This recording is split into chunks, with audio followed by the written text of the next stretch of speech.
លោកអ្នកប្រហែលជាឆ្ងល់ថា Blaise Pascal ជាគណិតវិទូដ៏ល្បីល្បាញមួយរូបប៉ុន្តែជាមនុស្សមានជំងឺប្រចាំកាយស្ទើរតែពេញមួយជីវិតហើយលោកក៏ជាអ្នកដែលបានបង្កើតម៉ាស៊ីនគិតលេខមុនដំបូងគេបង្អស់នៅក្នុងប្រវត្តិសាស្ត្រមនុស្សជាតិនៅពេលដែលគាត់មានអាយុត្រឹមតែមនុស្សវ័យជំទង់តែប៉ុណ្ណោះអ្វីដែលពិសេសជាងនេះទៅទៀតនោះគឺលោកជាអ្នកវិទ្យាសាស្ត្រដែលបានបង្កើតទ្រឹស្ដីបត់គណិតវិទ្យាជាច្រើនប៉ុន្តែម្ខាងទៀតនៃជីវិតរបស់លោកគឺជាអ្នកគោរពប្រតិបត្តិយ៉ាងមុតមាំលើសាសនាគ្រីស្ទទៅវិញហើយនៅចុងក្រោយនៃជីវិតរបស់ Blaise Pascal គឺជាការពេញចិត្តការលះបង់និងការប្រគល់ជូនដល់ព្រះតែមួយព្រះអង្គគត់គឺព្រះយេស៊ូវតើ Blaise Pascal ជានរណាហើយជីវិតដ៏ចម្លែករបស់គាត់មានដូចម្តេចខ្លះយើងចាប់ផ្ដើមពីប្រវត្តិដ៏ចម្លែកទី1របស់គាត់ដោយផ្ដោតលើកុមារភាពដ៏អស្ចារ្យប៉ុន្តែត្រូវបានឪពុកហាមឃាត់មិនឲ្យរៀនគណិតវិទ្យា Blaise Pascal បានប្រសូតនៅឆ្នាំ1623នៅក្នុងគ្រួសារអភិជនដែលមានទ្រព្យសម្បត្តិស្ដុកស្ដម្ភមួយនៅក្នុងទីក្រុង Clermont-Ferrand ប្រទេសបារាំងឪពុករបស់លោកគឺជាអ្នកប្រមូលពន្ធដារដែលមានកិច្ចការជាច្រើនទាក់ទងនឹងលេខនិពន្ធដោយ Etienne ជាឪពុកមានទស្សនៈលើការអប់រំកូនខុសពីគេព្រោះខ្លាចកូនរបស់ខ្លួនមិនសូវចាប់អារម្មណ៍លើការសិក្សាភាសាទើបឪពុករបស់គាត់មិនអនុញ្ញាតឲ្យ Blaise Pascal រៀនគណិតវិទ្យារហូតដល់អាយុ15ឆ្នាំសូម្បីតែឲ្យឃើញសៀវភៅគណិតវិទ្យាការនិយាយអំពីមុខវិជ្ជានេះនៅពេលញ៉ាំបាយក៏មិនមានដែរដូចនេះហើយទើបធ្វើឲ្យកុមារ Pascal ចង់ចេះចង់ដឹងជាខ្លាំងទៅលើគណិតវិទ្យាប្រវត្តិដ៏ចម្លែកទី2អាយុ12ឆ្នាំរកឃើញទ្រឹស្ដីបត់ផលបូកមុំនៅក្នុងត្រីកោណនៅត្រឹមអាយុ12ឆ្នាំ Blaise Pascal បានរកឃើញដោយខ្លួនឯងនៅទ្រឹស្ដីបត់គណិតវិទ្យាតាមរយៈការយកធ្យូងទៅគូសវាសរូបត្រីកោណនៅលើកម្រាលឥដ្ឋកុមារ Pascal បានរកឃើញថាផលបូកមុំនៅក្នុងត្រីកោណស្មើនឹងមុំកែង2ឬ180អង្សារូបភាពនិងបំណកស្រាយទាំងនោះបានធ្វើឲ្យ Etienne ជាឪពុកមានការភ្ញាក់ផ្អើលជាខ្លាំងហើយគិតថាកូនប្រុសរបស់លោកគឺជាកុមារដែលមានភាពវៃឆ្លាតមិនធម្មតាទើបលោកប្រគល់សៀវភៅគណិតវិទ្យាមួយក្បាលសរសេរដោយគណិតវិទូក្រិកឈ្មោះ Euclid ទៅកាន់ Pascal ដើម្បីរៀនសូត្រខ្លះៗពីគណិតវិទ្យា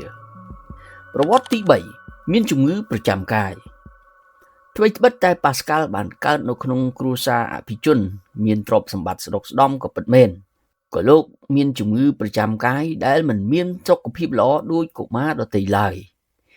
មានពេលមួយ Pascal បានធ្លាក់ខ្លួនឈឺយ៉ាងធ្ងន់ធ្ងរដោយអាចកំបាំងក្រុមគ្រួសាររបស់លោកជឿជាក់ថាមានមេធ្មប់ម្នាក់នៅក្នុងតំបន់បានដាក់បណ្ដាសាគាត់ហើយមានមធ្យោបាយតែមួយគត់ដើម្បីជួយសង្គ្រោះកុមារ Pascal គឺត្រូវផ្ទេរបណ្ដាសានោះទៅលើអ្វីមួយផ្សេងទៀតដោយជំនឿលើផ្លូវងងឹតក្រុមគ្រួសារ Pascal បានយកសត្វឆ្មា2ក្បាលមកធ្វើជាយ៉ាញ់បូជាតាមពិធីសាសនាដើម្បីជួយសង្គ្រោះ Pascal មិនដឹងថាជាសំណាងឬជាមន្តអាគមយ៉ាងណានោះទេភ្លាមនោះកុមារ Pascal បានជាសះស្បើយពីជំងឺភ្លាមប្រវត្តិដ៏អស្ចារ្យទី4លោកបានបង្កើតម៉ាស៊ីនគិតលេខដំបូងគេបង្អស់ Pascal គឺជាអ្នកបង្កើតម៉ាស៊ីនគិតលេខដំបូងគេបង្អស់របស់ពិភពលោកក្នុងឆ្នាំ1642ដែលនៅពេលនោះលោកមានអាយុត្រឹមតែ19ឆ្នាំតែប៉ុណ្ណោះដោយមើលឃើញគំនោការងាររបស់ឪពុកដែលត្រូវគណនាលេខក្នុងកិច្ចការពន្ធដារមិនចេះចប់ចេះហើយ Blaise មានក្តីកតញ្ញូដល់លោកឪពុកទើបសញ្ជឹងគិតបង្កើតម៉ាស៊ីនគិតលេខដើម្បីជាជំនួយដល់ការងាររបស់លោកឪពុកលោកបង្កើតម៉ាស៊ីនគិតលេខដោយប្រើប្រព័ន្ធមេកានិកដែលគេហៅម៉ាស៊ីននោះថា Pascaline វាអាចរាប់បានថាជាម៉ាស៊ីនកុំព្យូទ័រនៅសតវត្សទី17ហើយវាក៏ជាការចាប់ផ្ដើមនៃការវិវត្តម៉ាស៊ីនកុំព្យូទ័រដ៏មហិមារហូតដល់សព្វថ្ងៃនេះ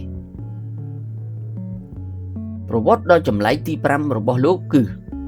probability និងការភ្នាល់ល្បែង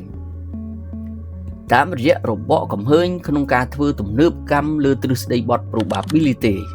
ដោយគណិតវិទូ2រូបរួមមានគឺលោក Pascal និង Pierre de Fermat ទើបធ្វើឲ្យការភ្នាល់ល្បែងមិនមែនគ្រាន់តែជាការភ្នាល់ស្មានដូចពីសម័យមុននោះទេប៉ុន្តែត្រូវអនុលោមតាមហេតុផលនិងទ្រឹស្ដីបទគណិតវិទ្យាជាចាំបាច់និយាយរួមគឺលោកបានជួយដោយប្រយោលដល់អ្នកលេងល្បែងស៊ីសងតាមរយៈទ្រឹស្ដីបទ probability ដោយផ្លាស់ប្ដូរពីការភ្នាល់លេងល្បែងដោយពឹងលើសំណាងមកផ្ដោតលើរូបមន្តគណិតវិទ្យាជាក់លាក់ប៉ុន្តែលោកមិនបានលើកទឹកចិត្តមនុស្សម្នាឲ្យលេងល្បែងស៊ីសងឡើយប្រវត្តិដ៏ចម្លែកទី6ខ្យល់មានទម្ងន់និងសម្ពាធនៅថ្ងៃមួយក្នុងខែកញ្ញាឆ្នាំ1648ប៉ាស្កាល់បានពឹងបងប្រុសសាច់ថ្លៃរបស់គាត់ឲ្យយកបំពង់ដាក់បារតឡើងទៅលើភ្នំមួយដើម្បីប្រៀបធៀបកម្រិតបារតនៅលើផ្ទៃដីខាងក្រោមនិងនៅលើភ្នំជាលទ្ធផលឃើញថាកម្ពស់បារតដែលបានក្រិតនៅលើបំពង់កែវកាលនៅក្នុងភូមិមានកម្ពស់ខ្ពស់ជាងនៅពេលដែលយកទៅដាក់នៅលើកំពូលភ្នំទើបធ្វើឲ្យលោកទាញជាសេចក្តីសន្និដ្ឋានបានថាខ្យល់មិនមែនទទេឡើយខ្យល់មានទម្ងន់ខ្យល់បង្កើតជាសម្ពាធនៅក្នុងបរិយាកាសហើយសម្ពាធរបស់ខ្យល់ប្រែប្រួលទៅតាមរយៈកម្ពស់អ្វីដែលពិសេសយើងមិនធ្លាប់បានដឹងនោះគឺឯកតាសម្រាប់រង្វាស់រង្វល់សម្ពាធខ្យល់ត្រូវបានគេយកឈ្មោះរបស់លោកមកប្រសិទ្ធនាមឲ្យឧទាហរណ៍នៅពេលយើងចង់សក់កង់ឡានដើម្បីឲ្យល្មមជិះគឺយើងត្រូវការសម្ពាធខ្យល់នៅក្នុងសម្បកកង់ប្រហែល250គីឡូប៉ាស្កាល់ឬ250គីឡូប៉ានិងអាចហៅម្យ៉ាងទៀតបានថា 2.5 បាប្រវត្តិដ៏ចម្លែកទី7ជាអ្នកវិទ្យាសាស្ត្រដែលជឿលើជំនឿសាសនាយប់មួយនៅខែវិច្ឆិកាឆ្នាំ1654ប៉ាស្កាល់បានភ្លឹកដោយលោកបានអះអាងថាលោកបានទទួលបទពិសោធន៍ក្នុងការទំនាក់ទំនងជាមួយព្រះដោយផ្ទាល់អស់រយៈពេលប្រហែលជិត2ម៉ោងក្នុងអំឡុងពេលនោះប៉ាស្កាល់មានអារម្មណ៍យ៉ាងខ្លាំងទៅលើ3ចំណុចទី1លោកជឿថាព្រះពិតជាមានវត្តមាននៅលើโลกនេះ2លោកមានអារម្មណ៍យ៉ាងជ្រាលជ្រៅទៅលើជំនឿនិងទី3លោកជឿទៅលើសេចក្តីពិតនៅលើព្រលឹងវិញ្ញាណហេតុការណ៍នេះមិនបានធ្វើឲ្យលោកស្ងប់សុខទេវាធ្វើឲ្យលោកតានតឹងរំជួលចិត្តនិងចាប់ផ្ដើមផ្លាស់ប្ដូរជីវិតចាប់តាំងពីពេលនោះមកលោកលែងសូវផ្ដោតលើជីវិតរបស់លោកទៅលើការស្រាវជ្រាវផ្នែកវិទ្យាសាស្ត្រហើយមកយកចិត្តទុកដាក់លើទស្សនវិជ្ជានិងជំនឿសាសនាវិញប្រវត្តិដ៏ចម្លែកទី8សរសេរកំណត់ត្រាមួយហើយលាក់តាមខ្លួនជានិច្ចក្រោយពីបានទទួលនិមិត្តក្នុងការប្រស្រ័យតាក់ទងផ្ទាល់ជាមួយព្រះរួចមកលោកប៉ាស្កាល់បានសរសេរកំណត់ត្រាមួយដែលពុំមានអ្នកណាដឹងថាគាត់បានសរសេរអំពីអ្វីឡើយគាត់តែងតែយកកំណត់ត្រានោះដាក់ក្នុងអាវធំផ្នែកខាងឆ្វេងគៀកនឹងបេះដូងរបស់គាត់ជាប់ជានិច្ចអ្នកបម្រើម្នាក់បានប្រទះឃើញកំណត់ត្រានោះបន្ទាប់ពីមរណភាពរបស់គាត់កំណត់ត្រានោះសរសេរថាព្រះនៃអាប់រ៉ាហាំព្រះនៃអ៊ីសាក់ព្រះនៃយ៉ាកុបមិនមែនជាទស្សនវិទូឬអ្នកប្រាជ្ញឡើយគឺជាសេចក្តីពិតជាសេចក្តីពិតអារម្មណ៍សេចក្តីអំណរសន្តិភាពព្រះបិតានៃព្រះយេស៊ូវគ្រីស្ទការបំភ្លេចលោកីនិងអ្វីៗទាំងអស់លើកលែងតែព្រះប្រវត្តិទី9លោកមានអាយុខ្លីត្រឹមតែ39ឆ្នាំលោក Blaise Pascal បានទទួលមរណភាពនៅថ្ងៃទី19ខែសីហាឆ្នាំ1662ដែលពេលនោះលោកមានអាយុត្រឹមតែ39ឆ្នាំតែប៉ុណ្ណោះយោងតាមអ្នកវិទ្យាសាស្ត្រវិទ្យាសាស្ត្រសម័យទំនើបបានអះអាងថាការស្លាប់របស់គាត់ទំនងជាបណ្ដាលមកពីការរួមបញ្ចូលគ្នានៃជំងឺដំបៅក្រពះធ្ងន់ធ្ងរដែលនៅទីបំផុតធ្វើឲ្យមានរលាកខួរក្បាលអាចជាជំងឺរបេងឬរលាកស្រោមខួរជីវិតរបស់ Blaise Pascal គឺជាតុល្យភាពរវាងខួរក្បាលនិងបេះដូងលោកបានបង្ហាញយើងថាមនុស្សម្នាក់អាចជាអ្នកវិទ្យាសាស្ត្រដ៏ពូកែផងនិងជាអ្នកដែលមានជំនឿលើព្រះយ៉ាងមុតមាំផងទោះបីជាលោកមានអាយុខ្លីត្រឹមតែ39ឆ្នាំប៉ុន្តែស្នាដៃរបស់លោករាប់តាំងពីម៉ាស៊ីនគិតលេខទ្រឹស្ដីបត់ផលបូកមុំក្នុងត្រីកោណ probability រហូតដល់ទ្រឹស្ដីសម្ពាធខ្យល់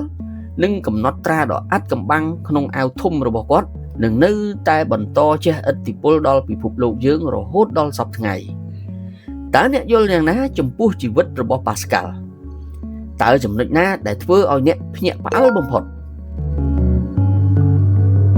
សូមបញ្ចេញមតិនៅខាងក្រោមហើយកុំភ្លេចចុច like និង subscribe ដើម្បីដឹងរឿងរ៉ាវបុគ្គលអស្ចារ្យផ្សេងទៀត